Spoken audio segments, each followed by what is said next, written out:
Thanks for watching the Council in Brief. I'm Susan Kennedy. We're here with all the news of the Montgomery County Council for this second week in November.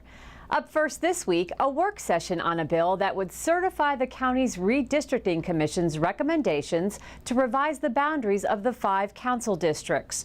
The revised plan is based on results from the latest census, and it would go into effect for the 2014 council election.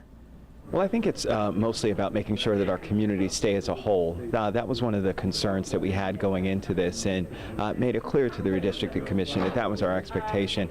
There were initial proposals at the beginning, one that was sponsored by Mr. Kawadi that actually split Germantown into 2, which wouldn't have made sense. You know, Germantown has been a strong community that's really grown from something that's small into something that's very large and has a large pocket of voters, but they all want to be kept together in this. And so I think that that's really one of the things. We want to make sure that overall that communities stay as a whole.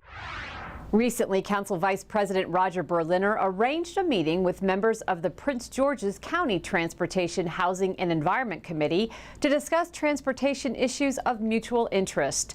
Mr. Berliner told us what was achieved in this first joint meeting of these 2 committees. We did achieve what we hoped to achieve simply by virtue of having the meeting, which, as you observed, was the first time our 2 committees have met. Actually, it's the first time any 2 committees have met jointly from Prince George's County and our county. And it seems to me that, particularly with respect to transportation, our needs are so interdependent. We are linked together. We need to solve our problems together, and we can't do that unless we talk together.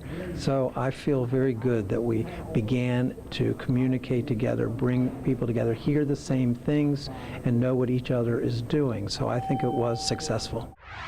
In other committee news, members of the Planning, Housing and Economic Development Committee had their first work session on the new community benefits legislation.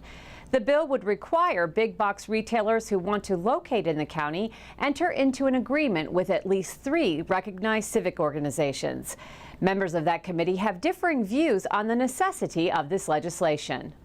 I'm in favor of it, and I think it's an effort to try to get more benefits for the community at the same time that certain very, very large projects by very, very large corporations are coming into the county that tend to pay very, very low wages. And, you know, the costs of those jobs are often socialized. I mean, we wind up picking up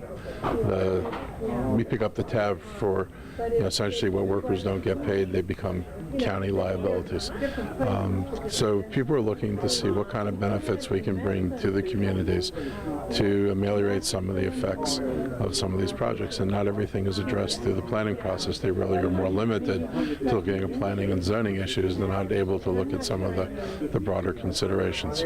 I'm just asking the sincere questions that come to my mind, and the answers are not satisfactory. It's not at all clear what this bill will do. It's not clear who is involved. It's not clear who the community groups are. We have thousands of community groups in Montgomery County, so no one group speaks for the community, and different groups will have different interests that may or may not represent the broad community's interests. And there's a very vague definition of what the benefits are supposed to be. It's just not well thought through. And finally, council members officially recognized the 45th anniversary of the Leisure World community.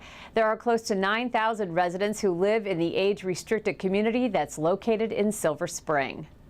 They're one of the most active precincts in the county, and I tell you, elected officials know that very well, and they definitely spend a lot of time there, but it really is an example, I think, to the rest of our county residents, no matter what your age, that civic participation really is the key, and it really is part of the cornerstone of our democracy. Well, that does it for this edition of the Council in Brief. For County Cable Montgomery, I'm Susan Kennedy. Thanks for watching.